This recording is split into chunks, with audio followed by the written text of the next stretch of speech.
All right, well, it's time to get started. I'll begin with a word of prayer. Dear Heavenly Father, we thank you for this day. Again, Lord, I thank you for your many blessings for us. I just pray you bless this class. Help us to understand the material we go over, and we just begin, Lord, we thank you for all of your grace and mercy for us each and every day, Lord. In your name I pray. Amen. Okay, so I want to talk about the question of, are two vectors parallel versus anti-parallel? And that will, and how does that connect with the dot product? I mean, of course, geometrically, you know what I'm talking about, right? Here's A, here's B. Those are parallel, right? Anti-parallel would be like this.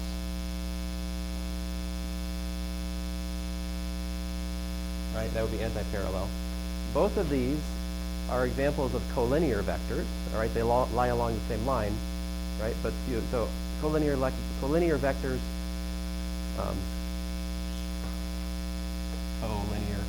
you don't know what I'm saying, collinear vectors are either parallel or anti-parallel. Now, how can we detect this phenomena in terms of the dot product, right? So here we have what? What's the angle between the vectors? Yeah, theta equals 0. And over here? Yeah, 180, or pi if you like. Now remember last time we learned that A dot B is equal to the magnitude of A times the magnitude of B times the cosine of theta, right? So if you look at that, if we have then A dot B is equal to AB, that's true when? That's true if and only if A is parallel to B, right? So a criteria that you could use, if you're so inclined, to check for whether two vectors are parallel is what? If the dot product is just equal to the product of magnitudes. Okay? Now, on the other hand, if you have A dot B is equal to minus AB, that's true. That's a criteria you could use for A I don't have a symbol for it, anti-parallel to B. If I put a line through the parallel, that just means they could go at some angle other than 0 and 180. Okay. These are the two extremes for the dot product, right?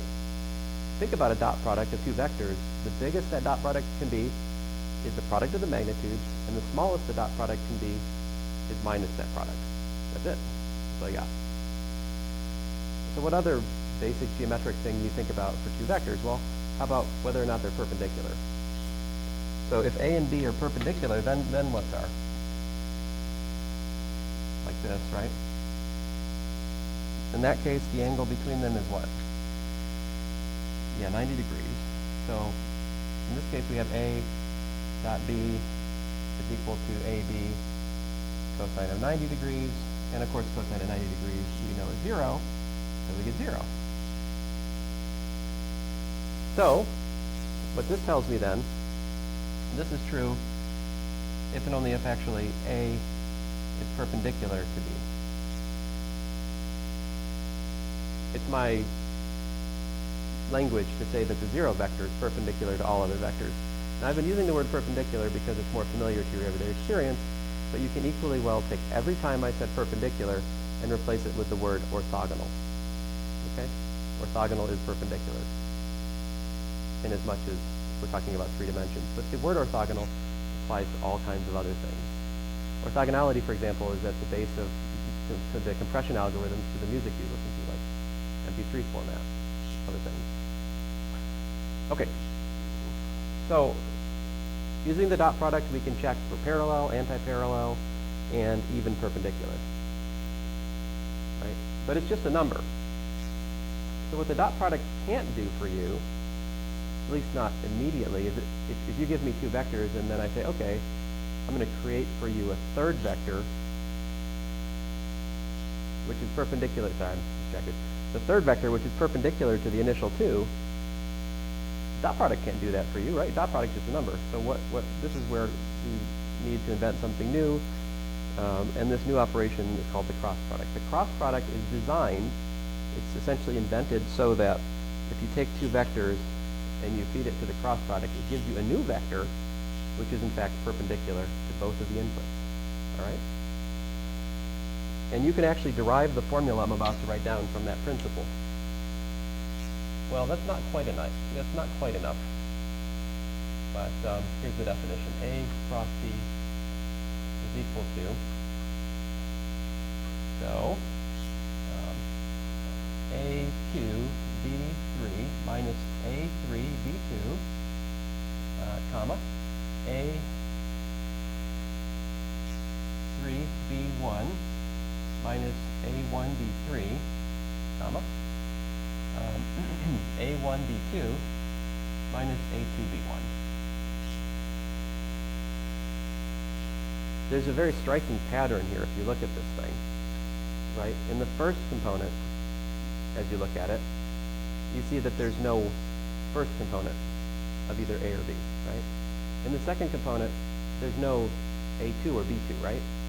In the third slot, there's no A3 or B3. So in the cross product, each slot involves the components of the remaining slots, right? If you remember that, that helps you remember the formula. But so this is the definition, all right? There are other ways to remember this definition. Here's one way I'm fond of. If you say, well, here's a popular way. People will write this: the determinant of x hat, y hat, z hat. Although, if there's somebody else, they might write x hat equals to I, y hat equals to j, z hat equals to k. But if you look at the textbooks, the I, J, K are bold. And it just as a matter of common decency, I don't use bold characters in my notes because I can't write bold up here, and it's hard for you to write bold in your homework. So it's kind of it's a confusing notation, in my opinion, for the actual process of the classroom. Although bold does make very beautiful typesetting, I will admit. And so that's probably what people think my notes are ugly. Anyway, A1, A2, A3, B1, B2, B3. So this is a mnemonic, all right, a memory device, but I guess it's only really a good memory device if you know what this means. Do you guys know how to calculate a determinant? Probably not, unless you had physics with me or some other. Maybe if you happen to have Math 221 already. So sidebar, how to calculate determinants. Let me get that out of our system here real quick. The determinant of a 2 by 2 matrix, if you have A, B, C, D. The determinant of a 2 by 2 matrix, the rule for it is this.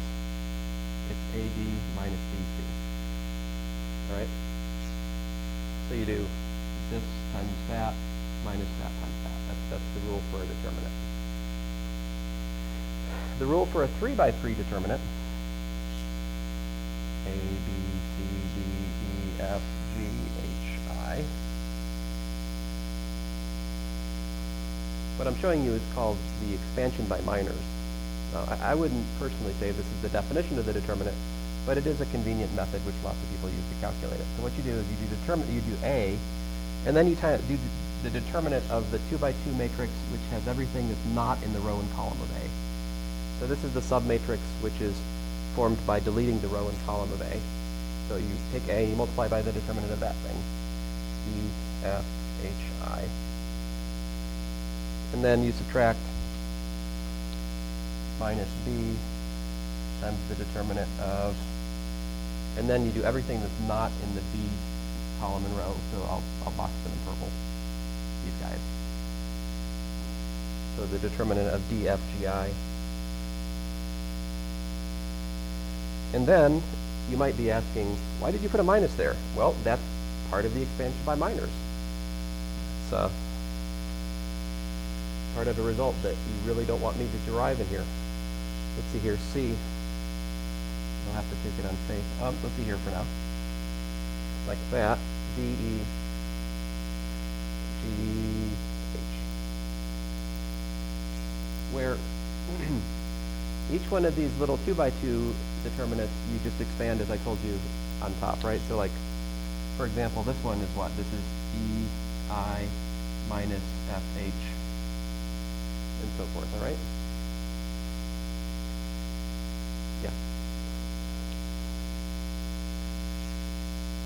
it also goes plus, minus, plus, minus. In fact, you could also do things like expand the determinant across a column. You could go plus, minus, plus. You could do like A times the green box, and then D times B, C, H, I. There's like a billion different ways to do it, but this way works. So, although this is the way you need to do it, because this is actually not a really standard determinant, because, you know, a proper determinant, you take a determinant of things which are all in the same, all of the same type. But this is a really weird matrix, because the top row is a set of 3 vectors, but then the second and third rows are numbers, right? That's why I said it's a mnemonic. It's not really. Anyway, so here it is. You have x hat, right, times what? The determinant, this piece, right? So you do a2 b3 minus a3 b2 minus y hat. So see here, y hat. So these are the things which are not there. So y hat times a1 b3 minus a3 b1 plus z hat times what? a1 b2 minus a2 b1. And if you look, this mnemonic that I just worked out, it will match what I gave you as the definition at the top of the board, right? See the minus, how it works out? I had minus a1 b3. Up here I have minus a1 b3, and so forth. All right. So what are the fundamental properties of this cross product? I told you it produces a vector which is perpendicular to both of its inputs, A and B, right? Yeah.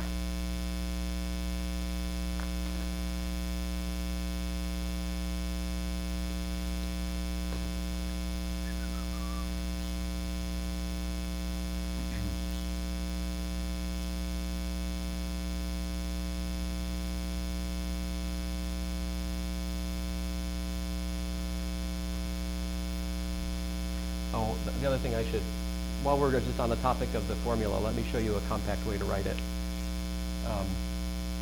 Here's the slick formula for it, and then I'll get back to the issue, other things. So if you define this thing called epsilon 1, 2, 3, epsilon 1, 2, 3 is defined to be 1, all right? And then the rule for this thing is if you change 2 indices like 2, 1, 3, I flip the 2 and the 1, so by definition that gives you a minus 1.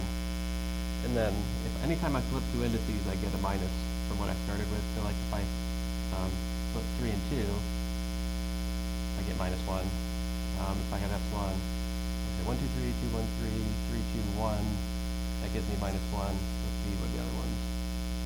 Epsilon 2, 3, 1 is 1. Epsilon 3, 1, 2 is also 1. And then the definition is of this so-called the Levi-Civita symbol. The way it is epsilon ijk is equal to 0 otherwise. So if there is any index which is repeated, if I is equal to j or if j is equal to k, is 0. The only 6 things of the symbol which are non-zero are the ones I wrote, right? And if you look at the formula right above, you can see that the cross product also has 6 terms, which are non-zero. And in fact, you can use the symbol to write the cross product like really nicely. Here's the formula. A cross B is equal to a sum over I, j, and k. What you do is, epsilon I, j, k, a, I, b, j, and then x hat of k. This right here is a nice and tidy formula for the cross product. It just writes what we wrote in a nice, neat fashion. All right. Oh, an application of this, you can check this out, xi cross x hat j. So if you take the unit vectors, the cross product of the unit vectors, it's also true that this is equal to epsilon I j k x hat k. Oh, I forgot, I got a sum over, take the sum over what? The I and j are called free indices here. They're just sitting there, but the k is summed over. Let me just show you what that is. So expanding on that.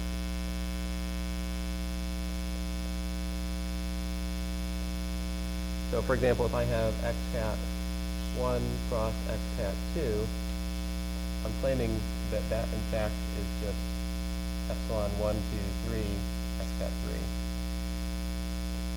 Well,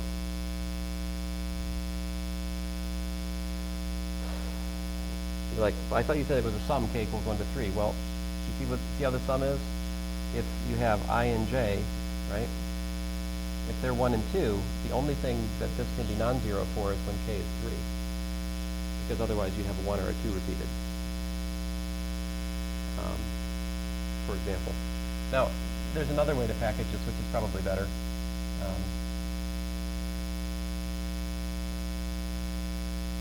You can look at it this way. You've got x hat 1,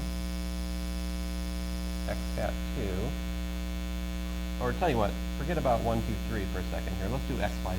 X, y, z.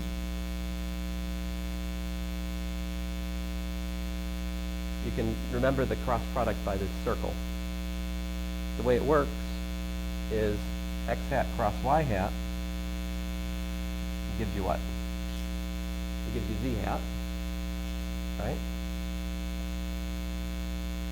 See how the circle works? So if I take y hat cross z hat, I get x hat.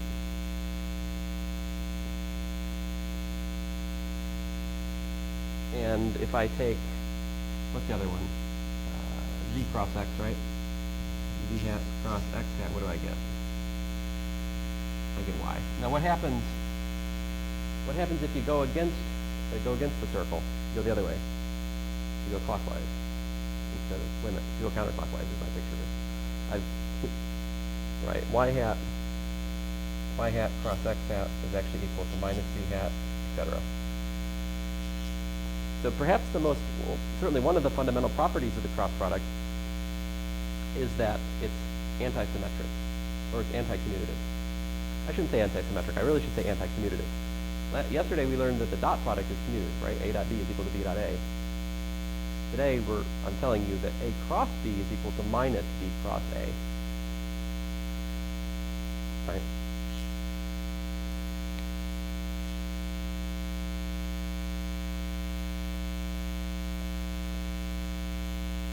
So a cross b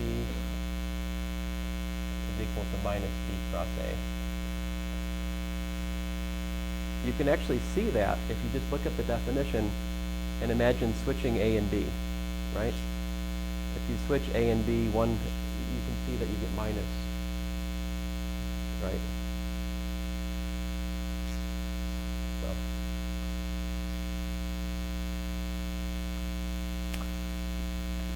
I guess I could prove it.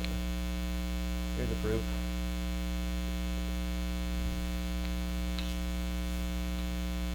So if I take a cross b, and if I look at the kth component of it, that's equal to the sum over I and j of epsilon I, j, k, ai, bj.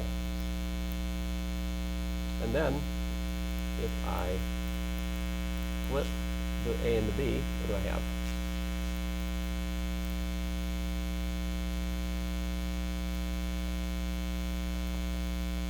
I can do that because they're just numbers, right?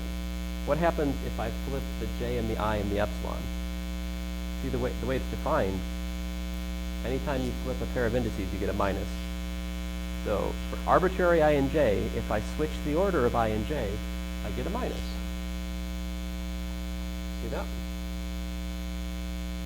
So I put a minus I'll pull it out to the front. But what is this? You see, that's the same, so I'm summing j to j, I to I. This is exactly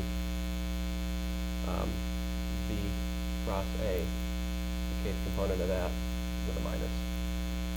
And since this holds for all k,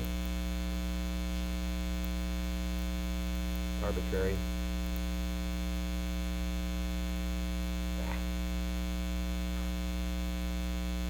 A cross B is equal to minus B cross A.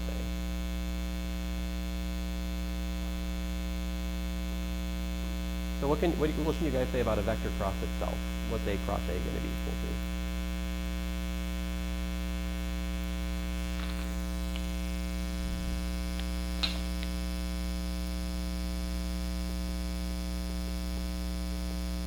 Yeah, why is that though?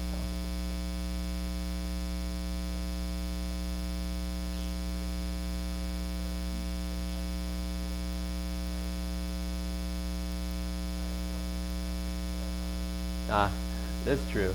Yeah, right. It's going to be A2, A3, A3, A2, A, it's all A's, and they all cancel. Very good. That's one way you could see it. Yeah.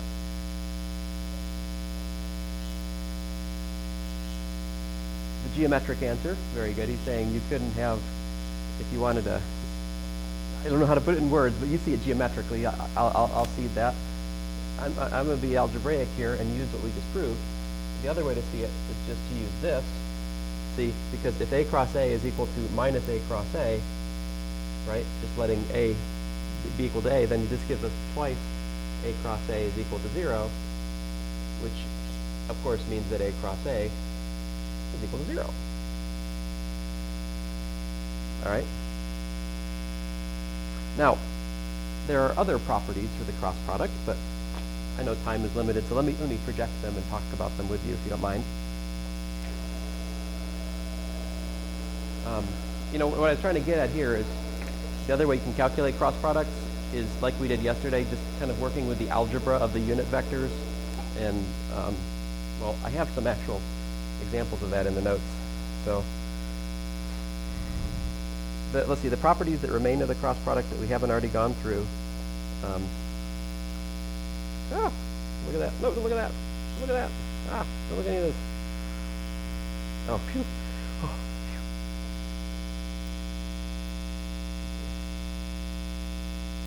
Come on. Where is that thing?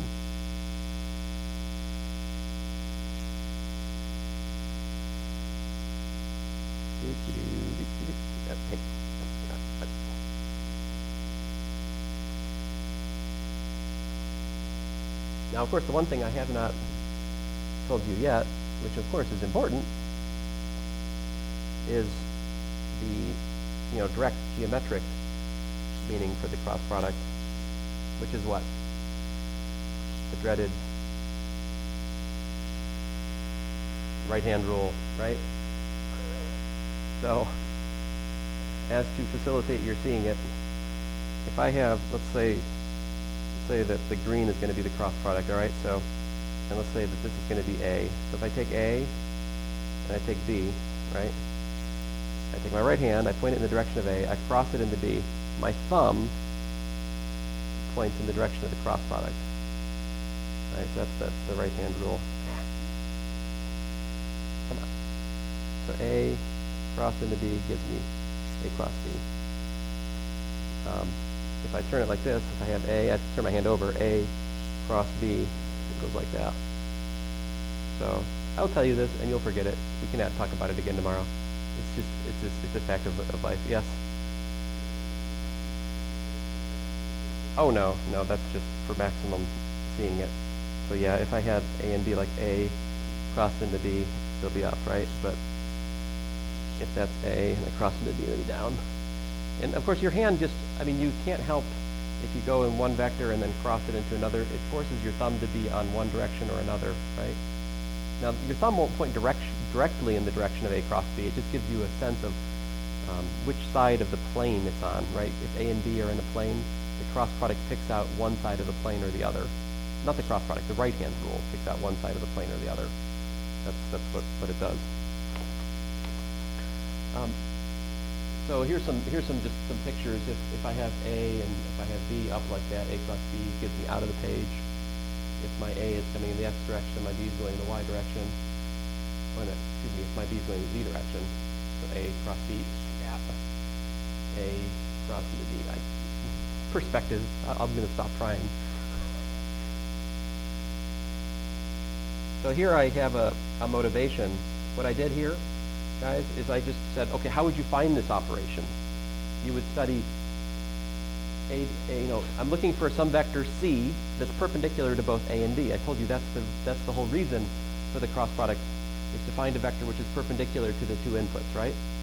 So the point of this part of the notes is just that if you study these two equations, it leads you to the cross product up to a scale factor. See, because if I have A cross B, any vector along that whole line will be perpendicular to both A and B, right? So there's a choice to make there, that one vector of that particular length in that particular direction, right? There's a whole line of vectors which are perpendicular to a pair of non-collinear vectors. Here's an algebraic solution to that. Okay, anyway, that said, the most important thing, if you learn nothing else today, learn this. When you calculate a cross product, it must be perpendicular to both of the inputs, all right? This is a simple thing you can calculate to make sure that you've calculated the cross product correctly, right? It's not a big deal. You take a dot product with A, take a dot product with B. If these work out to 0, there's a pretty good chance you calculated the cross product right. If they don't, you need to go over and start again, or look for your error. Obviously, the cross product is kind of an involved calculation, so there's a lot of opportunities for simple sign errors and stuff, and it only takes one to make you wrong, right? All right, here's the formula I just went over. Here's the properties I had mentioned.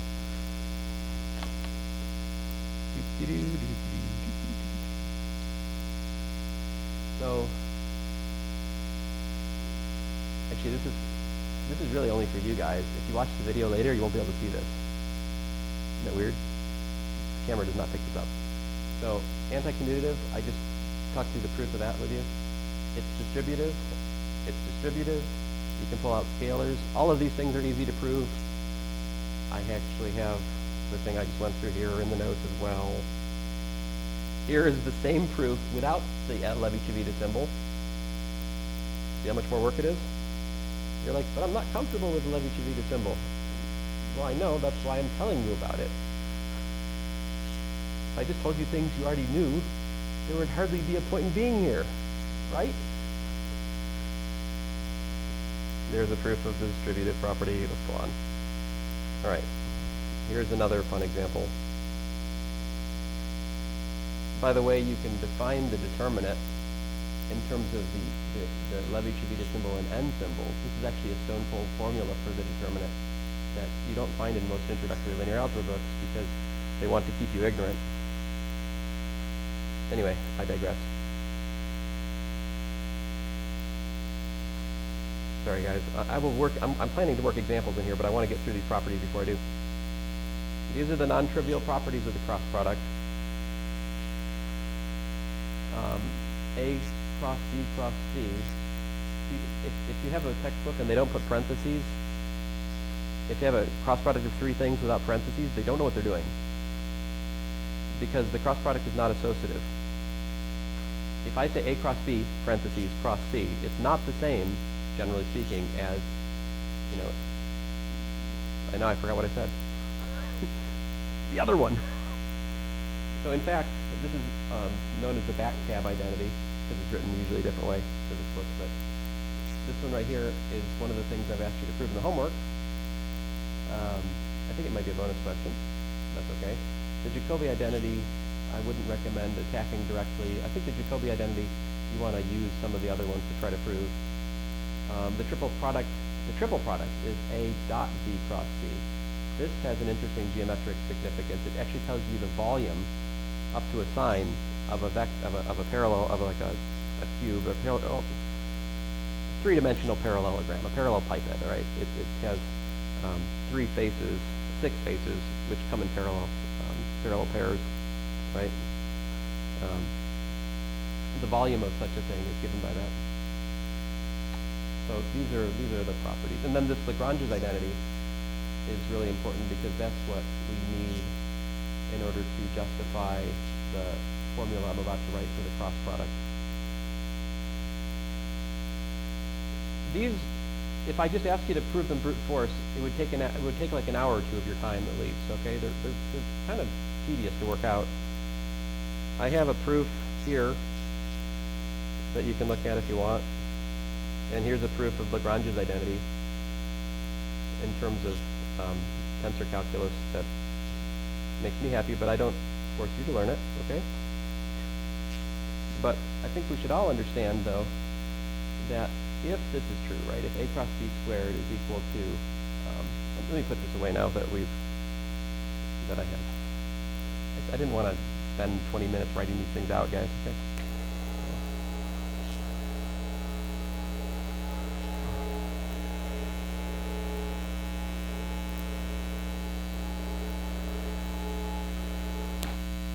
All right, where should we start?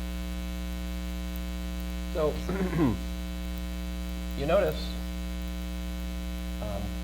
that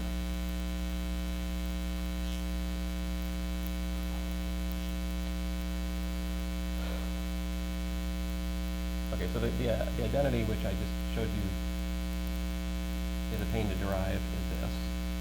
The magnitude of the cross product squared works out to, what did I say it was? It was the magnitude of a squared, the magnitude of b squared, minus a dot b squared, right? Actually, Lagrange's identity is something a little bit more general than this, but this is the one we need here. So,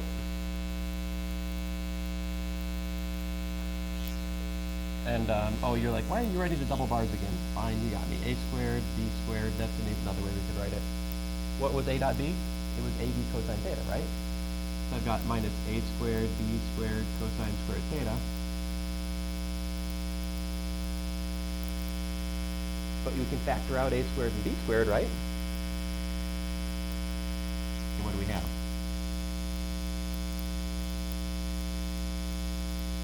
One minus cosine squared theta, right? Well, what's that? Sine squared theta, yeah. So we've got a, b, sine theta, quantity squared. So, I wanted to show you the derivation of this identity. You know, I'm putting a star by it. Because it's not easy to derive that. I mean, I want you to appreciate that that's a non-trivial statement. But once you have it, it's easy enough to see that the magnitude of the cross product is simply given by a times b times sine theta. And I have to put absolute value sign here because sine theta could be negative. Right? Yep. No. The point is I got square on both sides. But I have to put the absolute value there because, again, sine theta could be negative. So another way of looking at the cross product is simply this. A cross b is equal to a, b, sine theta, parentheses, n hat, where n hat is given by the right-hand rule. This is the geometric definition, if you like, of the cross product. So the cross product is largest when? In terms of like magnitude of the vector which you create. It's largest when theta is 90 degrees. So in some sense, the magnitude of the cross product measures the perpendicularity, all right, of the two vectors. The more perpendicular they are, right, the bigger the cross product. If the vectors are collinear, then the cross product is 0. So the cross product is 0 when vectors are parallel or anti-parallel. The dot product is maximally non-zero when the dot product, when it's parallel or anti-parallel. Yeah? Now, I want to actually work an example today. I'm sorry, guys. There's just a lot of notation to get across here.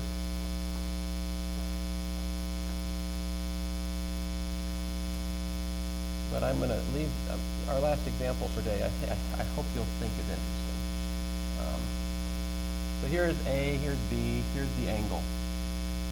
So we just found this formula, right?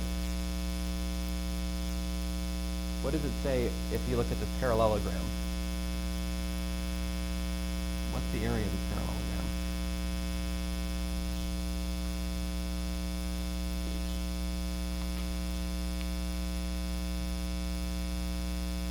So it's the base times the height, right? What's the height? It's A sine theta, right? What's the base? B. So the area of that parallelogram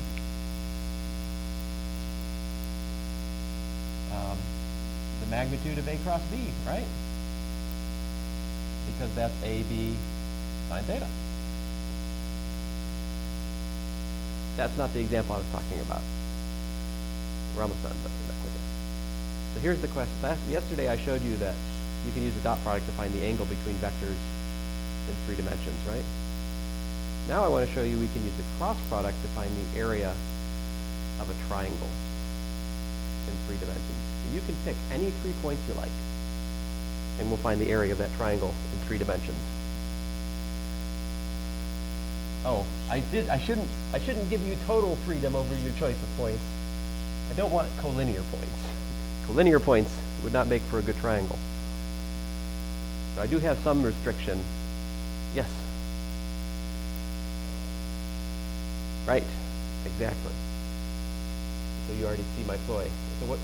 Give me the points.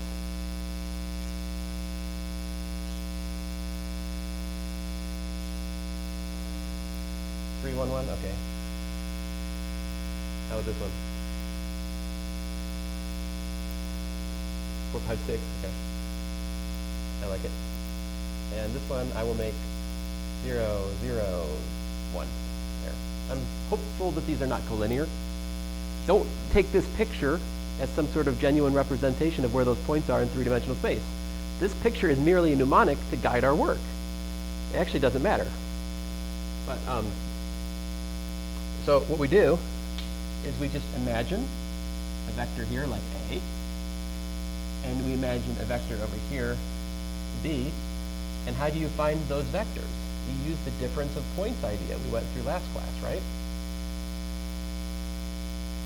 So A vector is what? It's 3, 1, 1 minus 1 is 0, right? See what I did there? I took this point minus that point to get this direction vector. I mean that displacement vector, right? Is everyone with me on that? I can write a bunch of stuff to try to make more sense, but I think it's better if we just agree that we understand each other. Because if I write a bunch of stuff, I'm just going to lose you. How about B? 4 minus 0, 4. 5 minus 0, 5. 6 minus 1, 5. And then we calculate A cross B. You're like, well, it's about time. But I know you guys can actually do the number thing. The thing that you're actually needing more commentary about is the notation and things. You're like, well, I could read it, but I kind of don't trust you to read it sometimes. I don't know. Sorry. I'm going to use the mnemonic formula. X hat, Y hat, Z hat. 3, 1, 0, 4. Is it 5, 5? Oh, okay. Is it also 455? Oh, I hope not. 355. Oh, okay. Well, I better hurry. So this would be x hat times what?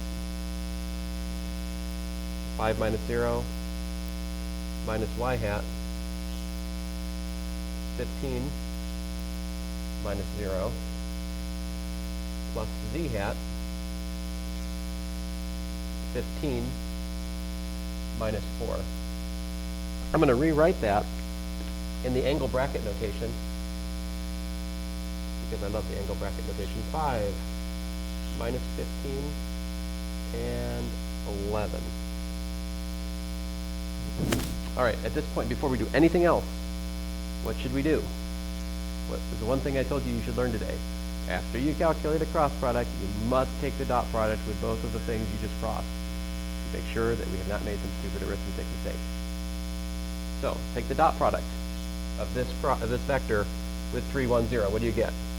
3 times 5 minus 1 times 15. 15 minus 15. 0. Good. How about the other one? 4 times 5 is 20. 20 minus 75 plus 55. 20 plus 55 is 75. 75 minus 75 is 0. Good. It works. So this vector is indeed perpendicular to both of the inputs as advertised. And as a gentleman in the second row pointed out, we just need to take half of its magnitude, and we've got the area of this triangle, which is pretty fantastic if you think about it, because what if somebody asked you to calculate the area of a triangle which has vertices 4, 5, 6, 3, 1, 1, and 0, 1, 1 before we had this talk? I was talking to my brother about this on the way home. He's like, points out to his students, a bright high school student could solve this problem without vectors, but it would take them several hours. I have just relegated it to a 3-minute problem that we can do almost in the process of ending class on time, right? So what's the magnitude?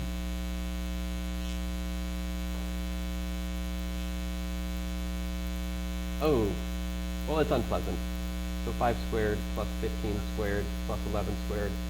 But I guess that's just 25 plus 225 plus 121, whatever that is. So 1/2 of that, there's the triangle's area.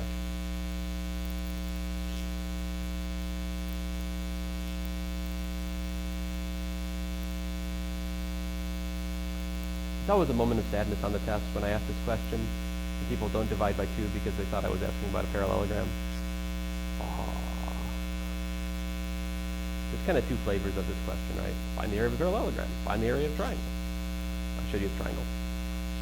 Okay, so tomorrow we are going to attack lines and planes with everything we've learned. We're going to learn how to describe lines and planes in 3 dimensions and so forth. Anyway, thanks guys.